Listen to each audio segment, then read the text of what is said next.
अखिलेश यादव कह रहे हैं कि कहां सर्टिफिकेट मिला है, कहां पे ट्रेनिंग हुई है। और मेरा ख्याल है कि वो उत्तर प्रदेश के मुख्यमंत्री रहे, उन्हें मालूम है कि गोरक्षपीठ कहां पर है, कहां से योगी आदित्यनाथ आए हैं, इससे पहले वो क्या रहे हैं। लेकिन मेरा सवाल इससे थोड़ा सा दूसरा है। सामान्यतः समाजवादी पार्टी ये हमेशा कहती है कि भाई जो संवैधानिक रूप से सही हो, जो नियम कायदों के लिए सही हो, वो सब पर लागू होना चाहिए।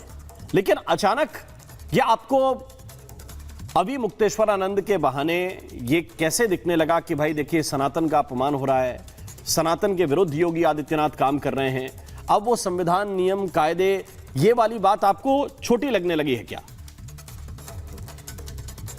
राम मोहन जी, योगी आदित्यनाथ जी के लिए कहावत बहुत अच्छी फिट होती है, जब भी मुंह खोला बुरा ही बोला। आप मुझे बताइए कि भारत के अंदर या पूरे विश्व में एक कोई ऐसा व्यक्ति बता दीजिए जो सनातन के शंकराचार्य पर उंगली उठा सकता हो, उनसे प्रमाण पत्र मांगने की हैसियत रखता हो। और दूसरी बात, सनातन का अपमान, संतों का अपमान, यहां तक के शंकराचार्यों का भी अपमान करने का काम अगर योगी आदित्यनाथ कर रहे हैं तो इसका क्या मतलब है? पीठ का भी अपमान कर रहे हैं। अगर आप ही सारा सर्टिफिकेट बांट देंगे, शंकराचार्य भी आप बना देंगे, बाकी चीजें आप ही कर देंगे, तो बाकी धर्मचारी लोग क्या करेंगे?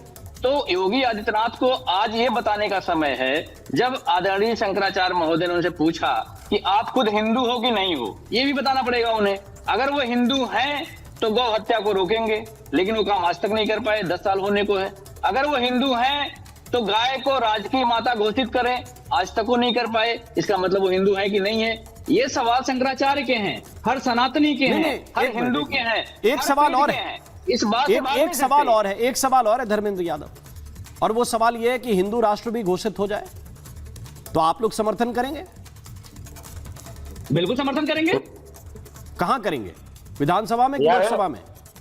नहीं, केवल मुंह से चाहिए? आपने ये पूछा ही नहीं, आपने तो पूछा नहीं कहां करेंगे, आपने पूछा करेंगे, हमने कहा करेंगे।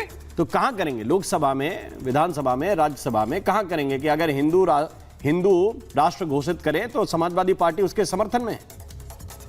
राजकीय माता घोषित करेंगे तो विधानसभा में करेंगे, राष्ट्र माता घोषित करेंगे तो लोकसभा में करेंगे, और कहीं करने की जरूरत हो तो मुझे बताइए। मैं तो हिंदू राष्ट्र पे सवाल पूछ रहा हूं, ये भी एक प्रश्न था, ये भी एक प्रश्न रहा है अभी मुक्तेश्वरानंद का।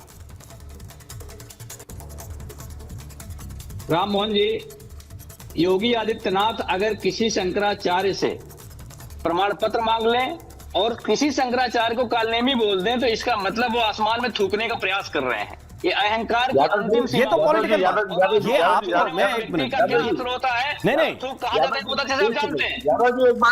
ये मुझे बताइए। मेरा सवाल क्या, आप इधर उधर जाने की कोशिश कर रहे हैं। मेरे सवाल की बात मुझे बात मत समझाइए। एक मिनट, इधर उधर मत, अभी एक मिनट, विक्रमादित्य जी रुक जाइए, विक्रमादित्य जी रुक जाइए एक सेकंड। मेरा सवाल बहुत सीधा था, हिंदू राष्ट्र की भी वो मांग कर रहे हैं, हिंदू राष्ट्र पर समाजवादी पार्टी का क्या स्टैंड है? कौन हिंदू राष्ट्र की मांग कर रहा है? अभी मुक्तेश्वरानंद ने, बहुत से संतों ने, कई और शंकराचार्यों ने, सबने कहा है। क्या समस्या है? नहीं, दूसरे शंकराचार्यों की बात मैं नहीं कर रहा। अभी जिससे बात हो रही है आप उसमें बात करिए। हिंदू राष्ट्र इसलिए नहीं बन सकता क्योंकि भारत संविधान से चलता है। अच्छा, संवैधानिक मूल्य है, बिल्कुल संवैधानिक मूल्य है, संवैधानिक मूल्य से अलग नहीं जा सकते आप। उस संविधान में भी गौ रक्षा की बात कही गई है। आप जानवरों से प्रेम करेंगे, आप इंसानों से प्रेम करेंगे, मानवता को नहीं मारेंगे। तो अगर योगी आदित्यनाथ मानवता पर ही हमला करना शुरू कर दिए हैं, संत पर भी हमला शुरू कर दिए हैं, सनातन पर भी हमला शुरू कर दिए हैं, पीठ पर भी हमला शुरू कर दिए हैं, कालनेमी तो अच्छा एक बात मुझे बता दीजिए। लगता है मैं देखिए, मैं अभी आपसे वापस जाऊंगा। वो लाठी वाला कांड है, जब लाठियां चली थी इन्हीं के ऊपर, इन पर एफआईआर हुई थी जिसका जिक्र योगी आदित्यनाथ ने किया है। लेकिन मैं फिर भी आपसे इस सवाल से इतर दूसरा सवाल पूछना चाहता हूं कि आप लोग राजकीय माता घोषित करेंगे, राष्ट्रमाता घोषित करेंगे गाय को? करेंगे आप लोग? अभी योगी आदित्यनाथ को बिल लाना चाहिए विधानसभा में। नहीं, वो तो नहीं ला, उनको तो औरंगजेब बता दिया, उनको तो औरंगजेब बता दिया। अब जो उनके सच्चे शिष्य हैं वो क्या राष्ट्रमाता और राजमाता घोषित करेंगे गाय को? ये स्वामी अभी मैं तो आपसे पूछ रहा हूं, आप अपना टेक बताइए ना। मैंने उसको गाली दी, उसने आपको गाली दी, यही चलता रहेगा क्या? आप अपना टेक बताइए भाई।